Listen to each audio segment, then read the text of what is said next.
구원받은 성도에게는 하나님께서 베풀어 주시는 축복을 받을 권세가 우리에게 주어져 있습니다.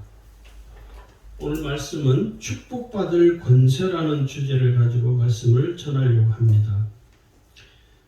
하나님께서 오늘 구원받은 우리에게 이 베풀어 주시는 축복이 있다는 사실을 알고 깨닫는 게 참 중요합니다. 축복은요, 우리 인간이 스스로 노력해서 얻을 수가 없습니다. 인간이 노력해서 얻는다 할지라도 그 쌓아놓은 그 축복이 무너지는 날이 반드시 오게 되죠.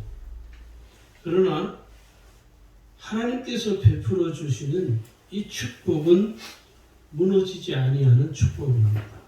그래서 인간이 노력해서 얻는 축복과 하나님께서 베풀어 주시는 축복은 근본적으로 다르다는 사실을 우리가 잘 이해를 하고 계셔야 됩니다. 자, 그러면 우리가 먼저 말씀에 좀 작은 주제를 가지고 왜 축복을 받아야 되느냐 하는 문제입니다. 왜 우리가 축복을 받아야 되느냐 하면 하나님은 축복하시는 하나님이시기 때문입니다. 하나님은 축복하십니다. 하나님은 항상 구원받은 우리를 축복하시기를 좋아하세요. 그래서 우리가 그 하나님께서 베풀어 주시는 그 축복을 믿고 바라봐야 된다는 겁니다. 하나님께서 사람을 창조하실 때 아무렇게나 하나님 창조하지 아니하시고 하나님의 형상을 따라 창조했다고 성경은 기록을 하고 있죠. 창세기 1장 27절에 보면 하나님이 자기 형상 곧 하나님의 형상대로 사람을 창조했다라고 기록되어 있습니다. 하나님의 형상대로 지었다는 것은 하나님이 아무렇게나 지은 것이 아니라 아주 세밀하게 아주 디테일하게. 그래서 이 창세기 1장 27절의 말씀이 오늘 우리에게 그 축복의 근원이 되는 말씀이기도 합니다. 그러면서 28절을 보시면요, 하나님이 형상대로 사람을 창조하시고 난 후에 하나님께서 하나님의 형상을 따라 지음받은 인간들에게 뭐라고 하냐면 그들에게 복을 주시며 하나님이 그들에게 이르시되 생육하고 번성하여 땅에 충만하라, 땅을 정복하라, 바다의 물고기와 하늘의 새와 땅에 움직이는 모든 생물을 다스리라. 성경은 그렇게 기록을 합니다. 그러면서 29절, 30절, 31절까지 쭉 하나님께서 하나님의 형상을 따라 지음받은 인간을 향한 하나님의 축복이 이 창세기 1장 28절부터 31절까지 기록이 되어 있습니다. 그러면서 31절에 가니까요, 하나님이 그 지으신 그 모든 것을 보시니 보시기에 심히 좋았더라. 인간을 창조하고 난 이후에 하나님은 그냥 좋았다라고 표현하지 않고 심히 좋았다라고 성경은 기록을 하고 있는 것이죠. 그래서 이 창세기 1장 27절에 31절만 보더라도 하나님은 축복하시는 하나님이라는 사실을 우리가 알 수가 있습니다. 두 번째, 왜 우리가 축복을 받아야 되느냐 하면 축복은 우리의 삶의 근원이 됩니다. 내 삶의 영적 근원이 되기 때문입니다. 하나님은요, 축복의 시작이시며 끝이십니다. 축복은 사람이 애쓰고 힘써서 이루어지는 것이 아니라 하나님께서 베풀어 주시는 거예요. 오늘 우리가 하나님 내게 복을 주십시오 구하잖아요. 내가 애쓰고 노력해서 얻어내는 것이 아니라 하나님 내게 복을 주시는 것이죠. 야베스를 하나님이 복 주시잖아요. 오늘 창세기 49장 25절에도 보니까 내 아비의 하나님께로 말미암나니 그가 너를 도우실 것이요 전능자로 말미암나니 그가 내게 복을 주실 것이라. 위로 하늘의 복과 아래로 원천의 복과 젖먹이는 복과 태의 복이로다. 하나님이 복의 근원이 된다는 사실 우리가 알 수가 있습니다. 세 번째는요, 하나님께서 이미 그 축복을 약속하셨습니다. 하나님께서는 이미 그 하나님의 자녀들을 축복하시기로 이미 우리에게 약속을 하셨어요. 민수기 23장 19절에도 밝히 성경은 기록하기를 하나님은 인생이 아니시니 그렇게 시작을 하죠.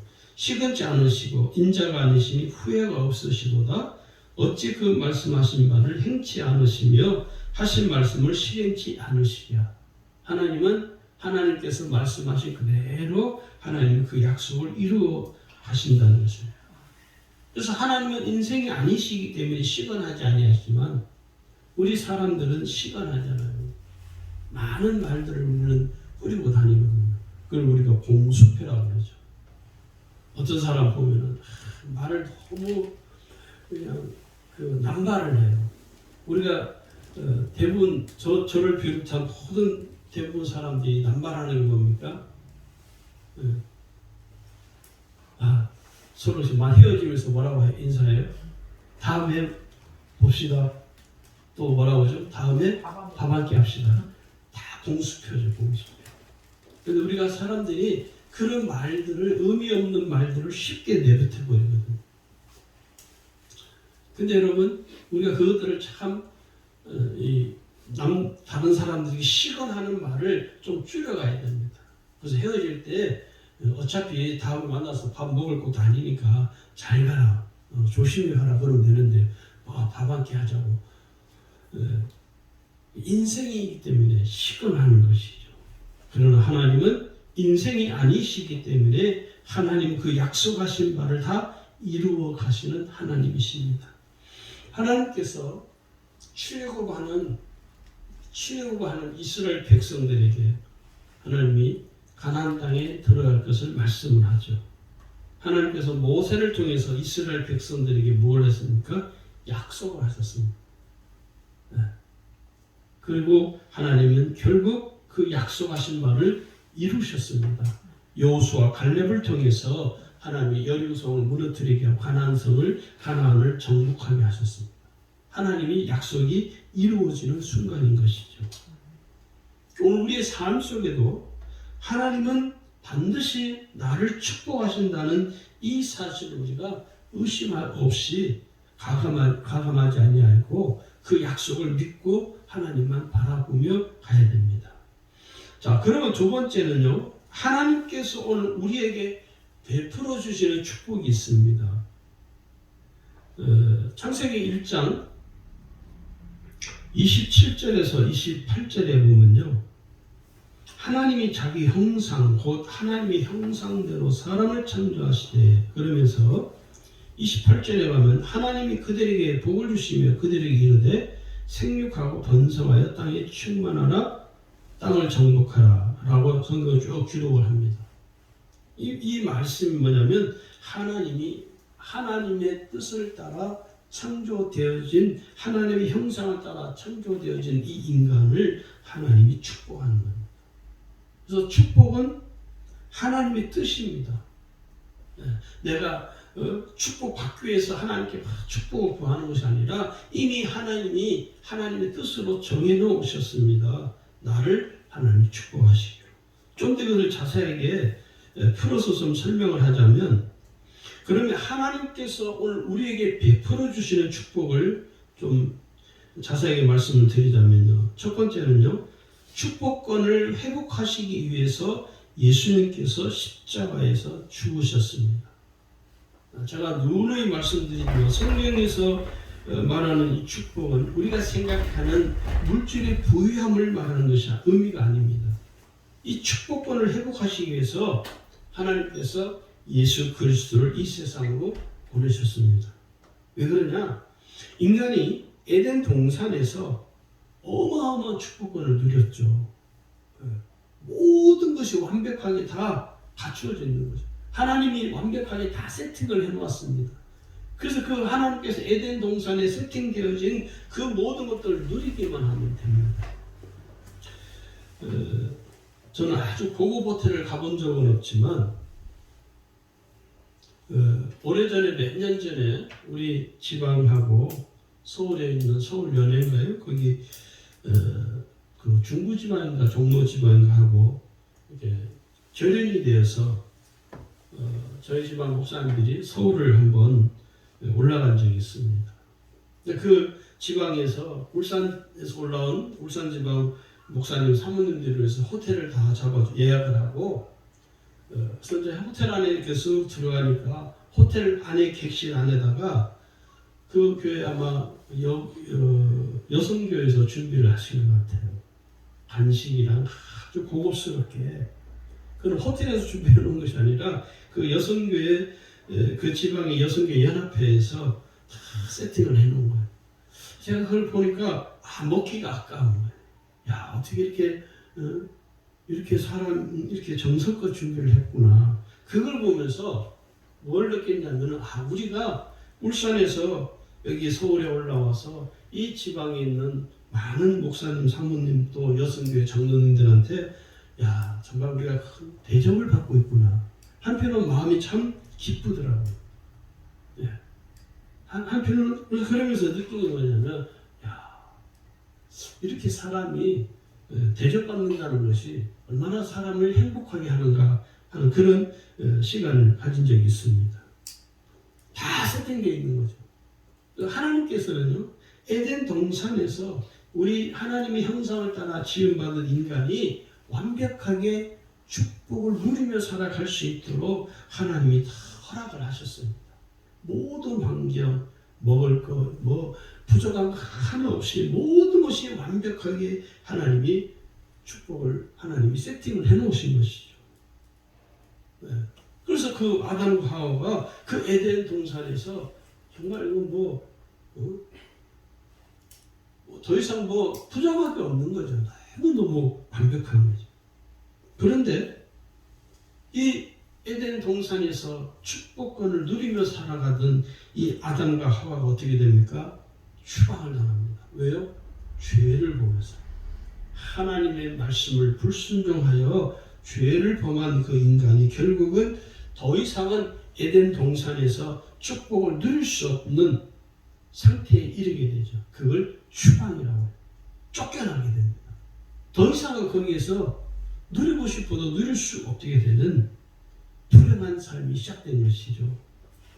오늘 예수님께서 이 세상에 오셔서 십자가에 죽으신 것은 에덴 동산에서 인간이 누렸던 완전한 그 축복권을 다시 회복시키기 위해서 예수님이 이 세상에 오신 것입니다. 여기 보면 갈라디아 3장 13절 14절을 여러분 보시면 거기 이렇게 기록이 되어 있습니다. 그리스도께서 우리를 위하여 저주를 받은 바 되사 율법의 저주에서 우리를 속량하셨으니 기록된 바 나무에 달린 자마다 저주 아래 있는 자라 하였습니다. 이는 그리스도 예수 안에서 아브라함의 복이 이방인에게 미치게 하고 또 우리로 하여금 믿음으로 말미암아 성령의 약속을 받게 하려 합니다. 하나님께서 축복하시는 그 축복을 우리로 하여금 받게 하는 누구를 통해서? 예수 그리스도를 통해서. 예. 그래서 여기 보면요, 고린도후서 8장 9절에도요, 우리 주 예수 그리스도의 은혜를 너희가 알거니와 부유하신 자로서 너희를 위하여 가난하게 되심은 그의 가난함을 인하여 너희를 부유케 하려 하십니다. 예수님이 이 땅에 오셔서 우리의 가난을 대신 짊어지신 것이죠. 우리로 부유케 하기 위해서 에덴 동산에서 누렸던 그 축복권을 다시 회복시키기 위해서 예수님이 이 세상 속으로 오신 것입니다. 두 번째 하나님께 베푸는 축복이 뭐냐면 사람을 하나님은 축복하십니다. 환경을 축복하는 것이 아니라 하나님은 사람을 축복하세요. 어떤 나의 조건을 하나님이 축복하는 것이 아니라 하나님은 사람 그 자체를 축복하는 겁니다. 그래서 우리는 이렇게 말할 수 있습니다. 나는 축복의 사람이다. 우리 같이 따라서 한번 해보실까요? 나는 축복의 사람이다. 나는 축복의 사람이다. 네, 우리는 축복받은 사람입니다. 여러분, 기복적 신앙이라는 말이 있죠. 신앙이라고 말하기 좀 그래요. 기복적이라는 말과 축복이라는 말은 전혀 다른 뜻입니다. 같은 복을 쓰는 것 같지만 이 기복적 축복은 뭐냐면 자기 자신만을 위하여 복을 구할 때 그 복은 기복적인 복이 되는 거예요. 그래서 우리가 기도할 때 참 조심해야 될 게 뭐냐면 그런 거죠. 하나님 나를 꼭 축복했어. 저 사람 하나님 축복하지 마시고 하나님 나를 축복하세요. 자, 우리가 그런 이런 기도를 할 때가 있습니다. 참 조심해야 돼요. 하나님 저 사람 예수 안 믿는 불신자이지 않습니까? 나는 하나님 믿는 사람인데요. 내가 저 사람보다 못하면 됩니까? 어떻게 보면 믿음 있는 기도 같지만 자세히 잘 성경적으로 우리가 좀 접근을 해보면 하나님 저 사람 저 사람 저주하십시오. 저만 축복해 주십시오. 그것도 뭡니까? 기복적 신앙. 오직 자기 자신만을 다른 사람 복 안 봐도 되고 오직 나만 복 달라고 구하는 것도 그게 곧 기복적 신앙이에요. 그게 위험합니다. 사실. 아무리 큰 복을 받았다 할지라도요. 받은 그 복이 하나님과 아무 상관이 없는 삶은요. 축복이 아니라 오히려 해가 됩니다.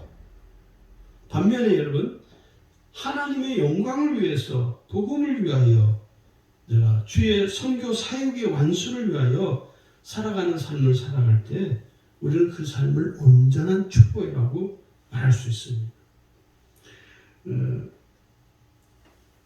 여러분 세계 각국에 흩어져 있는 선교사들을 우리가 잘 알죠. 어떤 선교사님은 선교지에 나가서 아주 부를 축적하는 분도 가끔 있습니다. 저도 그런 분을 몇 분을 봤는데 선교지 갔더니 아주 고급 자가용을 타고 다니면서 그 선교를 하시더라고요. 그런데 아프리카나 빈민들이 사는 그 오지 선교사들을 보면요, 그분들은 물질적인 어떤 가진 것이 아무것도 없습니다. 그 선교사에게 안식년을 맞아서 한국에 들어와도요, 기거할 집이 없어요. 거처할 집이 없습니다. 제가 어느 날 문득 그런 생각이 들더라고요.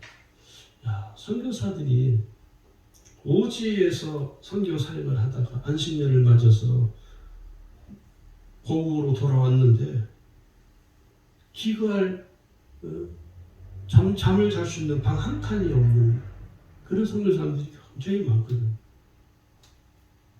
그래서 어느 우리 감리교에 있는 그 큰 교회에서는요, 그런 선교사님들만을 위해서 게스트 하우스를 이렇게 교회에서 마련해가지고 그 선교사님들이 안식년을 맞아서 한국에 들어올 때 보통 한 1년 이렇게 쉬어서 나가요. 6개월 쉬어서 하는 분도 계시고, 그럴 때 그분들에게 그 게스트 하우스를 무료로 제공을 합니다. 와, 제가 그 이야기를 듣고, 야, 정말 교회가, 우리 같은 교회를 하고 싶어도 못하지만, 그런 큰 교회들이 그런 일을 한다는 건요, 그게 뭡니까? 하나님께서 축복한 그 축복을 제대로 흘러보내는 것이죠. 자기 교회만을 위해서 쓰지 않고, 어려운 선교사님들을 위하여 그렇게 게스트하우스를 제공하고, 지난번 코로나가 터졌을 때 교회도 물론 어려웠지만 선교사님들은 더욱 어렵다고 해요.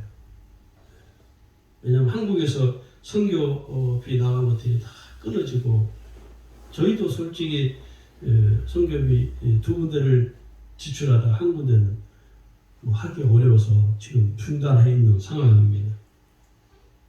그러니까 이런 하나님께서 오늘 교회에 하나님 축복하시고 또 개인에게도 하나님 축복하시는 것은 하나님의 영광을 위해서 복음을 위하여 선교 사역을 위하여 내가 받은 그 축복을 흘러보내는 것입니다.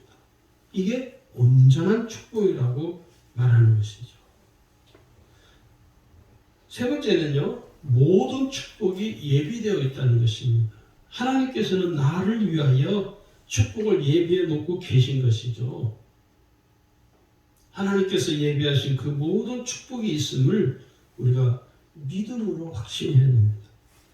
내 육신의 눈에 그 축복이 보이지 않는다고, 예비되긴 뭘 예비가 돼 있어. 예비된 것이면 내 눈에 보여야지. 예비된 것도 없는데 뭘 예비됐다고 그러냐. 여러분, 그걸 우리는 믿음의 눈이라고 말해요. 하나님이 나를 위하여 축복을 예비해 놓으셨다. 이 믿음의 눈과 영적인 눈이 열려야만이 하나님께서 나를 위하여 예비하셨구나 하는 것을 우리가 알 수가 있는 것입니다. 오늘 읽은 이 본문에도 보면 고린도전서 2장 9절이죠. 하나님이 자기를 사랑하는 자들을 위하여 예비하신 모든 것을 이렇게 말씀합니다.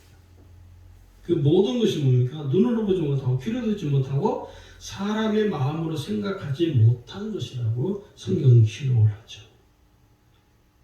빌립보서 4장 19절을 가면 나의 하나님이 그리스도 예수 안에서 영광 가운데 그 풍성한 대로 너희 모든 쓸 것을 채우시리라. 하나님이 채우시겠다는 거예요. 하나님이 하나에서 열까지 자세하게 하나님이 지금 우리의 삶을 채우시고 계시다는 것입니다. 문제는 뭐가 문제냐면 하나님이 나를 위하여 예비하신 그 축복을 내가 깨닫지 못하는 것뿐입니다.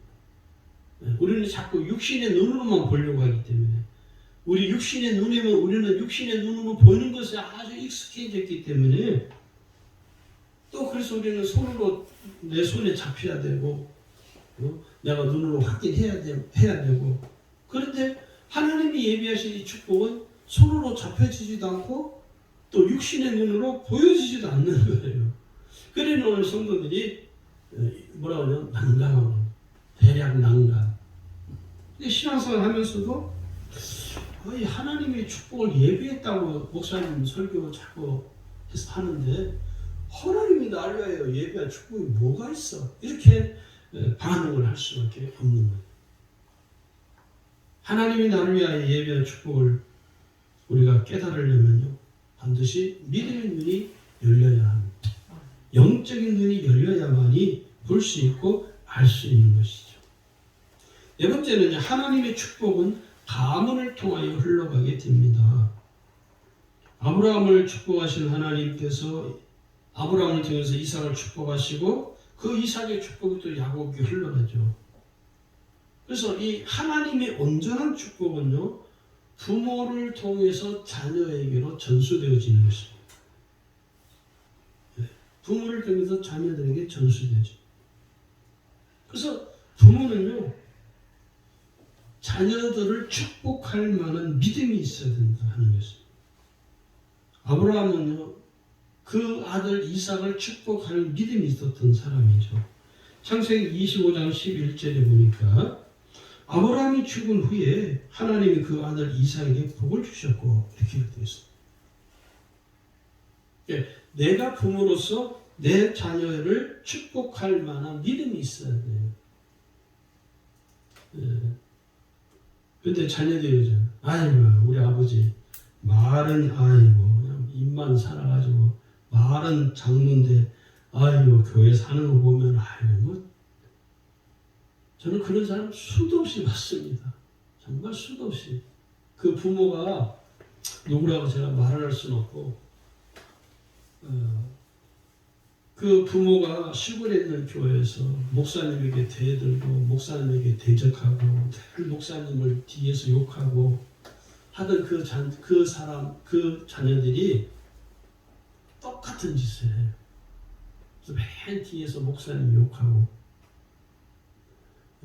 그것을 저한테 그러더라고요. 자기 아버지하고 어머니가 시골에 있는 교회에서 맨 목사님 욕하고 그런데 본인이 그 짓을 해요. 그래서 제가 아유 참 안타깝다. 왜냐하면 그 부모들이 그 자녀들을 축복할 믿음이 안 되는 거죠. 오늘 저와 여러분은 내가 내 자녀를 축복할 만한 믿음의 부모들이 되기를 주의 이름으로 축원합니다. 아멘. 자, 그러면 하나님께서 오늘 내게 축복을 베풀어 주시는데 오늘 우리가 하나님께 축복을 받기 위해서 우리는 어떻게 해야 되는가? 우리의 태도이죠. 첫 번째는요, 하나님을 경홀히 여기지 말아야 합니다. 왜냐하면 하나님은 거룩하시고 존귀하신 하나님이시죠. 거룩하시고 존귀하신 그 하나님을 소홀히 하지 말아야 된다. 함부로 하지 말아야 된다. 네, 하나님을 귀히 여기셔야 됩니다. 에서는요, 하나님을 하찮게 여겼습니다. 이 장자의 축복권을 경홀히 여기는 것은 곧 하나님을 경홀히 여기는 거예요. 하나님을 경홀히 여겨버린 것이죠. 하나님께서 축복하시는 장자의 명분을 하찮게 여긴 에서는 단 눈꽃만큼도 한 톨도 하나님의 축복을 경험하지 못했습니다. 두 번째는요, 하나님의 말씀에 순종해야 합니다. 하나님의 말씀을 소홀히 여기지 말고 귀하게 여기는 것이 뭐냐? 하나님 말씀에 순종하는 거예요. 그러니까 하나님 말씀을 하찮게 여기는 건 뭡니까? 불순종이죠. 사울 왕이 아주 대표적인 인물이잖아요. 신명기 28장 13절 14절에 우리에게 이렇게 말씀합니다. 오직 너는 내가 오늘날 내게 명하는 내 하나님 여호와의 명령을 듣고 지켜 행하며 내가 오늘날 너희에게 명하는 그 말씀을 떠나 좌로나 우로나 치우치지 아니하고 다른 신을 따라 섬기지 아니하면 이와 같으리라. 하나님 말씀 뭐랍니까? 좌로도 치우치 말고 우로도 치우치 말고 하나님 말씀을 지켜 행하라는 거예요. 이게 뭡니까? 순종이죠. 그래서 우리는 순종을 뭐라고 말할 수 있냐? 축복의 지름길이라고 말합니다. 축복, 내가 애쓰고 노력하는 하는 것보다 훨씬 빠른 게 뭡니까? 순종이죠. 순종. 그래서 하나님의 말씀에 뿌리 내린 신앙은요, 좌로도 우로도 치우치지 않습니다. 오직 하나님만 바라보고 하나님 말씀하시면 그 말씀하신 그대로 따르는 거예요. 그 말씀 그대로 순종하려고 애를 쓰는 거예요. 그게 축복의 지름길입니다. 세 번째는요, 축복을 사모하고 구해야 됩니다. 야곱은 축복을 사모했죠. 야곱이 얼마나 이 축복을 열망하고 갈망했는가는 창세기 32장 13절에서 32절에 잘 기록되어 있습니다. 그걸 야곱의 축복의 한판승이라고 불러요. 저는 그것을 야곱의 축복의 한판승, 이겼다는 의미가 아니고요. 야곱은 약복 강가에서 하나님께 축복을 위하여 마지막으로 하나님께 자기의 온 몸을 던집니다. 그걸 축복의 한판성으로 저는 보여요. 그래서 그의 이 축복을 향한 신앙적 결단은요, 단순한 부자가 되는 것이 아니라 하나님께서 함께 하시는 축복입니다. 단순한 부자, 물질이 많은 그 부자가 되는 것이 아니라 하나님이 나와 함께 하시는 것, 이게 야곱이 하나님께 구하는 축복이었어요. 하나님 나와 함께 해주십시오. 우리가 아무리 축복을 많이 받았다 할지라도 하나님께서 함께 하시지 않는 그 축복은 영원하지 못하는 거예요. 야곱은 일찍이 이 사실을 깨달은 것이죠. 그래서 야곱이 약복강가에서 몸부림을 칩니다. 물론 그 형제들 다 보내고 그게 중요한 것이 아니라 야곱이 마지막 집에 들어가기 전에 하나님 앞에 자기의 온 생명을 다한 싸움을 하죠. 하나님이 결국 야곱의 환독배를 부르뜨리죠. 거기서 이 야곱은요, 이렇게 말합니다. 하나님께서 야곱에게 이렇게 말씀하죠. 그 사람이 가로되 내 이름을 다시는 야곱이라 부를 것이 아니요 이스라엘이라 부를 것이 이는 내가 하나님과 사람으로 더불어 괴로워 이겼습니다.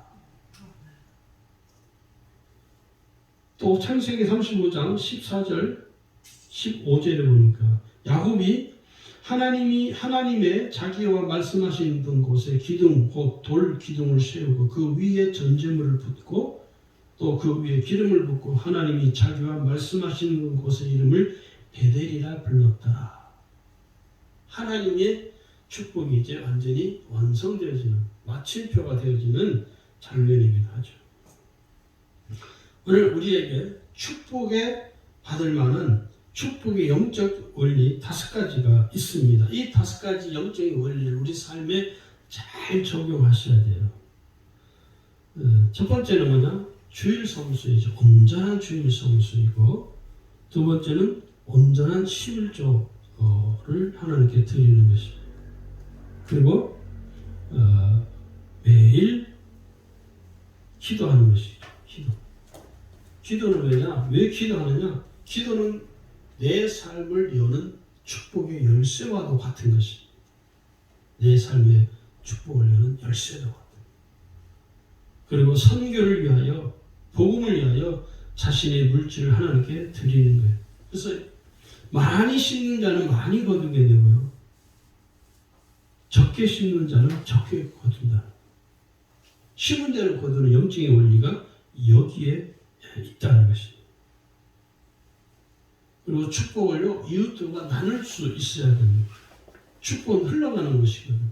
흘러가는 것.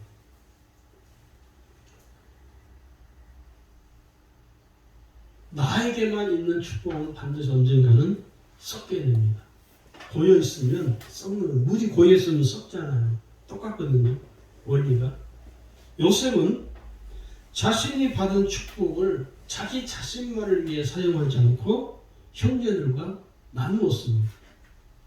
요셉은 자기를 죽이려고 했던, 자기를 어려움과 공경 가운데 내몰았던 그 형제들을, 형제들과 함께 그 축복을 나누었습니다.